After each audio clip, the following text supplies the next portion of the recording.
¿Qué pasó el 10 de junio del 2011 en México? El 10 de junio del 2011 hubo una reforma en materia de derechos humanos a la Constitución. Reforma que tiene sus antecedentes en la reforma a la Ley de Amparo el 6 de junio del mismo año. Y claro, al caso Rosendo Radilla Pacheco, que si no lo conocen, googleenlo porque está muy interesante. Desaparece un grupo de militares. Que tu familia te busca por cielo, mar y tierra y después de más de 30 años el gobierno admite que te desapareció. ¡Atrapada! Y le ofrezcan a tu familia una compensación económica por la jugosa cantidad de 65,000 pesos. Rosendo Radilla Pacheco componía corridos denunciando las injusticias que se vivían en Guerrero a causa de la guerra sucia. Incomodó al gobierno al cuestionar la tenencia de la tierra. Consigue la tuya. Y hablar de las luchas campesinas de la época. Entonces, un día, mientras viajaba con su hijo de 11 años en autobús, es detenido en un retén militar. Le dijeron que lo detenían por componer corridos. Él dijo que eso no era un delito y les respondieron los militares: mientras tanto ya te chingas. Y frente a su hijo lo privaron de la libertad. Lo último que se sabe de él es que estaba siendo torturado en un cuartel del ejército. Un testigo dice que como parte de la tortura le colocaban un líquido en los ojos, además de varias golpizas. A pesar de que todo esto pasó en los 70s, fue hasta 2008 que el Estado mexicano fue llevado frente a una corte internacional para que se impartiera justicia, y entre los argumentos que usaron están: bueno, sí lo desaparecimos, pero no puedes probar que lo matamos. Bueno, sí lo desaparecimos, pero en los 70s, antes de firmar con la corte, entonces no nos pueden hacer nada.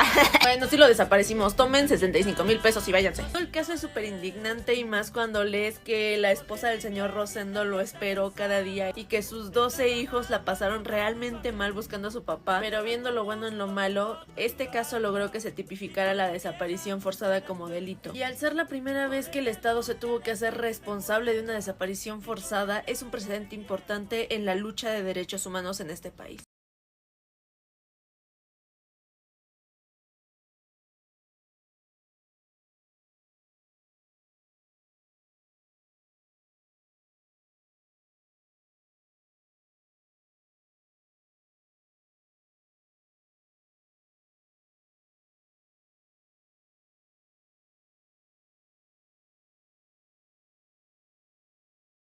Esta reforma trajo un cambio paradigmático para México.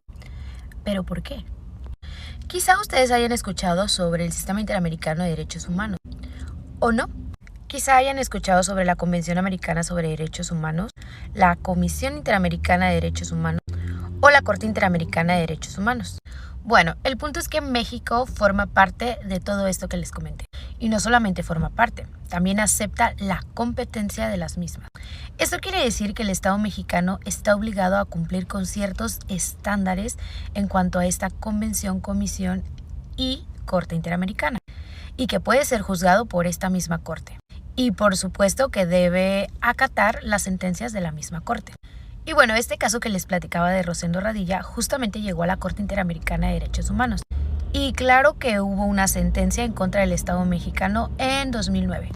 Sentencia de la cual se deriva también el expediente Varios hecho por la Suprema Corte, que entre varias cosas habla, por supuesto, del principio pro persona. Y aquí viene lo más interesante y algo muy sustancial justamente en esta reforma. Y es que justo se incorpora el principio pro persona en el artículo 1 de la Constitución. ¿Y qué significa este principio? Bueno, para conocedores del derecho, seguramente han escuchado durante muchos años la pirámide de Kelsen, que justo habla de las posiciones en que se encuentran las leyes o la jerarquía de las leyes en México. Bueno, no nada más en México, pero yo voy a hablar de México.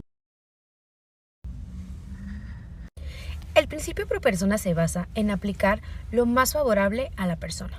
Esto quiere decir que cuando en un caso existan dos interpretaciones que puedan aplicarse al caso, se debe aplicar la que sea más favorable a la persona, la que sea más protectora de sus derechos humanos o la que le dé más acceso a la justicia a la persona.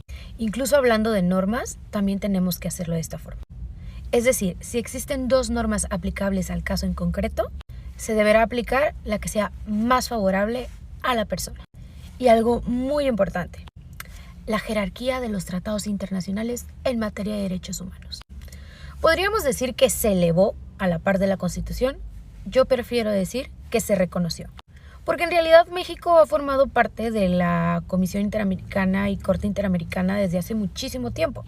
Y de hecho, en la Convención Americana sobre Derechos Humanos, en el artículo 2, habla de las obligaciones de los estados y es muy específica en cuanto a que si un estado forma parte de la convención y acepta su competencia, debe adecuar su derecho interno de forma en que pueda dar acceso a los derechos reconocidos en la misma.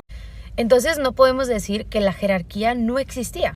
O sea, los tratados en materia de derechos humanos ya estaban reconocidos y ya se tenían que aplicar. Lo que pasa es que no se les daba el papel o la importancia que tienen. Y bueno, esto hasta la fecha sigue siendo una disputa muy grande entre los magistrados, los jueces y todas las personas que se dedican al tema de leyes. Pero el punto es que existe. Si un tratado en materia de derechos humanos protege más a una persona, debe aplicarse. Punto. Así que esto no se trata en realidad, como muchos lo piensan, de si la Constitución está o no por encima de los tratados o si los tratados están o no por encima de la Constitución. Esto se trata simplemente de la norma que más favorezca a la persona, la interpretación que más favorezca a las personas, porque finalmente ese es el objetivo de los derechos humanos. Pero bueno, continuaremos hablando sobre este tema en otros videos.